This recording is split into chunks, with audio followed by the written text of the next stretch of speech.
أعزائي المتابعين، جايبة لكم فيلم جديد، فيلم الخائنة، بطولة نادية لطفي، محمود مرسي، ليلى طاهر ومجموعة من الفنانين.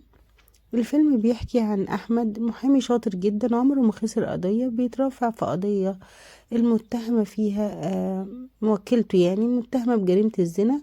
لكن أحمد بيحاول إن هو يدافع عنها وكمان يجيب لها تعويض، وبيطالب بأقصى عقوبة لجوزها اللي بيعتقد إنه لفق لها التهمة، وإنه أحضر صديقه إلى المنزل وشربوا الخمر ودفعوا إلى حجرة زوجته النائمة عشان يطلق عليهم الرصاص، لأنه كان بيشك فيهم، ومجرد شكه خلاه يدبر الجريمة الكاملة دي. وبيستشهد أحمد بالسواق اللي كان شاهد على الواقع، وبيقول إنه جاب الزوج وصديقه إلى المنزل وكانت الزوجة نائمة وما تعرفش حاجة. يا ترى الشاهد ده كذاب ولا بيقول الحقيقة؟ لكن أحمد مقتنع ببراءة موكلته وبيدافع عنها في المحكمة، لكن القضية بتتأجل لأن الشاهد محضرش، فبتتأجل لحين حضور الشاهد. بنشوف مشهد تاني لأحمد وزوجته إلهام اللي مستنياه على الغدا مع والدتها، وبيتصل أحمد بيها وبيعتذر كالعادة لأنه وراه قضية مهمة وهيسافر لها.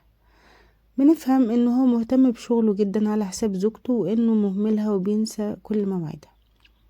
بنشوف مشهد تاني لإلهام جايبة فستان جديد وبتسأله عن رأيه فيه وعن رأيه في تسريحة شعرها، لكن بيرد عليها كأنه مش سامعها. بيرد عليها ان القضية اللي ماسكها دي مهمة جدا والناس كلها بتتكلم عنها ومستنيين الحكم، فبتتجاهل طبعا رده ده وبتقوله طب ايه رأيك في الاسورة، ماما جابتها لي هدية. بيقول لها طب ليه مامتك جابتها لك هدية، المناسبة؟ بتزعل جدا وبتقوله لازم تفتكر. طبعا بينسى وبتقوله المناسبة ان ده عيد جوازنا التالت. بيعتذر لها وهم واقفين، بيدخل عليهم الخواجة اللي جايب لهم الكاميرا بتاعتهم، كان بيصلحها، وبيشكر في الكاميرا جدا. بيقول لهم ان هي بتصور لوحدها بمجرد ما بتدوسوا على الزرار، مش لازم الواحد يقف يصور بنفسه. بتفضل هي تقنع جوزها ان هو يهتم بيها وان هي يخرج معاها النهاردة بمناسبة طبعا عيد جوازهم. بيوافق، بس بيجوا أصدقائها عشان أصدقائهم عشان ياخدوهم للحفلة. لكن بيجيله تليفون أحمد وبيقوله اللي على التليفون، بيقول لهم إن اللي على التليفون المستشار ده صديقه وعايزه في شغل مهم، فبيعتذر عن الحضور معاهم. فبتقترح عليه إلهام إن هي تقعد معاه في البيت وما تخرجش مع أصدقائها. بيقول لها لا اخرجي، وصاحبتها منى بتقترح ان هي تروح معاهم، وبعد احمد ما يخلص شغله يجي لهم على النادي او المكان اللي هم بيكونوا فيه الحفلة. بيوافق احمد وبتطلب منه الهام انه ما يتأخرش عشان ما يحرجهاش لوحدها، وخصوصا ان ده عيد جوازهم. بيوعدها انه مش هيتأخر، لكن طبعا ما بيجيش، واصحابها بيتريقوا عليها انه ما جاش يحتفل حتى بعيد جوازهم. وبتقول لهم اكيد حاجة حصلت له في الطريق، وبتروح تتصل بيه بتلاقيه خرج لكن ما جاش ولا حاجة. بينتهز يوسف الفرصة، ويوسف ده بيكون ابن خالتها وكان ناوي يخطبها وهي رفضته، فبيكون معاهم في الحفلة. بينتهز الفرصة دي، بيديها هديته عشان يعرفها انه قد ايه مهتم بيها. بتوريهم اسورة مامتها على انها هدية من احمد، وبيسألوها هو احمد ما جاش ليه، بتكذب وتقول لهم عشان طلبوه في تحقيق مستعجل. وبيضحك يوسف لانه سمع المكالمة وعارف انه هو خرج مع صاحبه وما جاش ولا حاجة.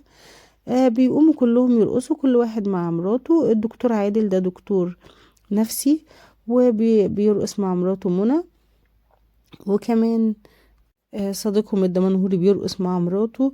فبتزعل إلهام إنها لوحدها، بتحس بالوحدة. بيطلب منها يوسف إنه يرقص معاها، بترفض. وبتقوم تروح. واول ما بتوصل البيت مش بتلاقي احمد في البيت، مع انه قايل لها انه هو هيستقبل صديقه في البيت. بتزعل جدا وبتلاقي التليفون بيرن، فبتفتكر ان هو احمد. بتتخانق قبل ما تسمع مين اللي على التليفون، وبتخانق معاه وتقوله انت احرجتني النهارده زي كل مره، وانها استحملت كتير. لكن بتتفاجئ انه مش احمد، وانه في صديق وطبعا ده شخص مجهول مش جايبينه لنا. بيكلمها في التليفون، بيطمن عليها وبتعتذر له، بتقول له انها افتكرته احمد. بيقول لها انتي بطل عشان مستحمله الاهمال ده كله. بيقول لها لازم تقابله عشان في حاجه مهمه، مش هتنفع في التليفون. بتقفل التليفون وبيرجع احمد من بره، بيعتذر لها عن التأخير لكن بتتخانق معاه، وبتقول له انه بيكذب عليها لانه قال لها انه صديقه هيجي هنا لكن هو خرج من البيت، واكيد في واحدة تانية في حياته. وبتبكي، بيدخل يصالحها وبيعتذر لها وبيوعدها انه هيقضوا يوم الجمعة الجاية في الفيوم زي ما كانوا متفقين. وبيستأذنها ان هو هيكلم صديقه في التليفون دقيقتين ويرجع لها تاني. بتقعد تستناه طول الليل لكن مش بيرجع. بتروح تشوف هو اتأخر ليه، بتلاقيه نام بعد ما خلص شغل نام. بعد كده بنشوف برضو مجهول تاني يوم بيكلم إلهام في التليفون، بيشككها في زوجها ويقول لها انه اكيد على علاقة بواحدة تانية، وبيقول لها الدليل هوريهولك لما تيجي. وطبعا لان إلهام شايفة جوزها مهملها جدا بتصدق ان في واحدة تانية، وبتجري على العنوان اللي الشخص ده اداهولها عشان تعرف هي مين. لكن اول ما بتوصل البيت او العمارة يعني ما بترنش الجرس. لا، بترجع تاني لبيتها ومش بت مش بتقدر يعني تواجه الشخص ده، وبترجع بيتها فبتلاقي جوزها في البيت بيحضر شنطة السفر. بتقوله انه رايح فين، بيقول لها عنده قضية مهمة في اسكندرية فمضطر يسافر، وانه هو بكرة مش هيقدر زي ما وعدها يروح الفيوم معاها لانه هيرجع من الشغل تعبان او من السفر تعبان. فبتقول له خلاص مش مهم، نسافر الفيوم واسافر معاكي اسكندرية. و بيرفض وبيقول لها لا يعني خليكي، دي مشوار شغل وكده وبلاش دلع. بيمشي ويسيبها. فبيكلمها المجهول وبيقول لها ان جوزها سافر مع حبيبته وسابها. بتسأله هي مين، بيقول لها لما تيجي هقولك. بتخرج بسرعة بس مش بتروح للشخص المجهول ده، بتروح محطة القطر عشان تشوف هل فعلا جوزها بيخونها ولا لا. بتلاقيه فعلا بيركب مع واحدة القطر وبيقعد معاها، فبتتأكد كده او بيتهيأ لها ان هو فعلا خانها. وبتروح عنوان الشخص المجهول اللي بيكلمها في التليفون. بعد كده بنشوف احمد وهو وموكلته رايحين للشاهد عشان يطلبوا منه يحضر الجلسة عشان يتحكم في القضية. وبيوافق السواق بعد ما الموكلة بتديله فلوس كتير، بتقوله دي تمن المواصلات. بعد كده بيتصل احمد بمراته لكن محدش بيرد لانها اصلا مش في البيت. بيفتكر احمد انها نامت بدري. بيصحى الصبح بدري جدا، بيتصل بيها بيلاقي السفراجي هو اللي بيرد، بيقوله الست سافرت الفيوم مع اصحابها وان يوسف عدى عليها عشان يروحوا سوا. طبعا هو بيغير من يوسف جدا لانه ابن خالتها كان عايز يتجوزها قبل كده. فبيركب عربيته بسرعة وبيحاول يروح لهم في الفيوم. بنشوف بقى مشهد في الفيوم إلهام وهي في الرحلة مع أصحابها وبتظبط في الكاميرا. بيجي طفل كده شكله جميل بيقول لها لو سمحت صوريني، بتضحك وبتصوره وبتسيب الكاميرا وتتمشى مع أصحابها. بنلاقي بقى أحمد جه الفيوم بيجري على مكان الرحلة، بيشوف الدكتور عادل وبيسأله على إلهام. بيقوله إن هي كانت بتتمشى مع يوسف. وهو ماشي احمد بيلاقي الطفل ماسك الكاميرا بيزعقله بياخدها منه وبيجري يدور على الهام.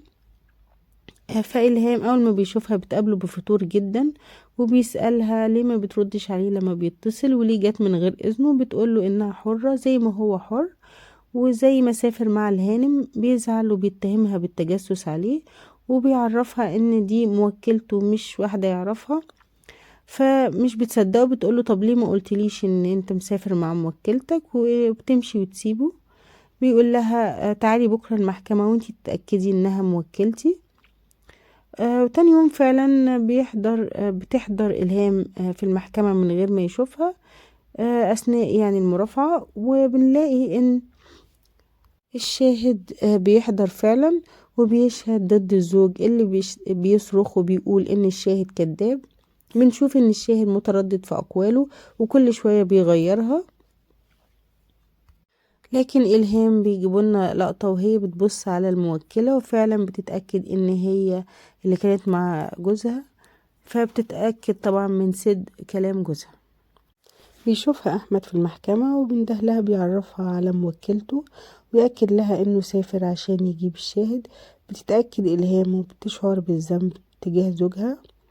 بعد كده بتروح البيت، بيتصل بيها المجهول، بتزعقله بتقوله يبعد عنها وكفاية اللي حصل وما يتصلش تاني وينسى اسمها تماما، وبتنفعله بتقوله كفاية كفاية. بعد كده بنشوف أحمد وهو جاي بيتقرب منها لكن بتبعد عنه فبيمشي وبتبكي. بعد كده بنشوف أحمد وهو في المحكمة وهو متضايق، فصديقه المحامي شاكر الدمنهوري بيقوله مالك وبيسأله، فبيشتكيله من علاقته بإلهام انها العلاقة في فتور بينهم، وان إلهام كأنها غريبة عنه وكأنه غريب عنها. نشوف مشهد تاني لإلهام عند الدكتور النفسي عادل صديقهم في جلسة، بتقوله انها قرفانة من نفسها ومش طايقة ان احمد يلمسها وعايزة تموت، وبتتهم جوزها برضو انه السبب في اللي وصلت ليه، لان من حقها تعيش وتحب وتتحب، وانها اديتله كل حاجة من غير حدود واستحملته كتير جدا لكن هو كان اناني. بتبكي وبتقول انها اتظلمت وان هي اللي دفعت الثمن. بيروح عادل لأحمد وبينصحه يهتم بإلهام لأنها بتعاني من شكها في أحمد، وهي مش قادرة تتخلص من الشك ده ولا قادرة تثبته، وإنه لازم يدفع تمن إهماله ليها طول السنين اللي فاتت، وإنه لازم يملى حياتها، وإن شغله ما ياخدش كل وقته على حسابها. ومش بس لازم يكون محامي ناجح، لازم يكون زوج وحبيب ناجح لزوجته، وإلا حياتهم هتتحطم. وفي الشغل بنلاقي احمد بيتصل بإلهام بيقول لها ان الفيلم اتعمد خلاص وهيجي بدري عشان يتفرجوا عليه سوا. بتقول له انها رايحة لمامتها، فبيجي بدري فعلا بيتفرج على الفيلم لوحده وبيكتشف المفاجأة. بيكتشف ان إلهام مع شخص لكن مش واضح شكله، وبيبوسوا بعض يعني، فبيتصدم شاكر بيتصدم احمد وبيحاول يعرف مين الشخص ده. وبتعترف إلهام، بنشوف مشهد تاني إلهام عند الدكتور بتعترف له انها اتسرعت في لحظة عشان تدافع عن كرامتها لما كانت فاكرة ان احمد بيخونها، ففي حاجة هي عملتها غلط وعايزة تصارح احمد بيها عشان ما تعيش معاه في غش. الدكتور بيقول لها ان احمد شريك في المسؤولية وفي شعورها اللي وصلت له ده. بعد كده بنشوف مشهد ان المستشار صاحب احمد بيجيله البيت وبيعرض عليه منصب كبير في الامم المتحدة، لكن احمد بيرفضه، بيقوله انه عنده قضية مهمة شاغلة تفكيره، القضية اللي هيتحكم فيها بكرة عن الست اللي هي المتهمة بخيانة جوزها، وبيقول له انه عنده دليل ان الموكلة فعلا خاينة ومش بريئة، والدليل بيكون صورتها هي وعشقها. طبعا بنفهم انه بيتكلم عن مراته لكن بيوهم صديقه انه بيتكلم عن القضية. صديقه بيقول له ان الزوج لازم لو هيقتل زوجته تكون في حالة تلبس كامل، مش عشان صورة، والقانون مش بيعطي الإنسان الحق في القصاص وإلا الدنيا تبقى فوضى.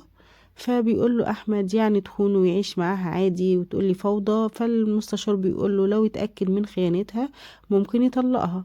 فبيقول له طب ويتأكد ازاي؟ قال له يراقبها. وبتدخل إلهام في اللحظة دي بتسمع كلامهم، وبيتريق أحمد عليه بيقول له يطلقها بعد ما خانته. وبعد كده بيشوفوا إلهام فبتسلم على المستشار، بيقول لها باركي لجوزك على المنصب الجديد، بتبارك له. فالمستشار بيقول لها ان انت اللي تستاهلي التهنئة لان انت اللي وقفتي جنبه بكل اخلاص وحب واستحملتي.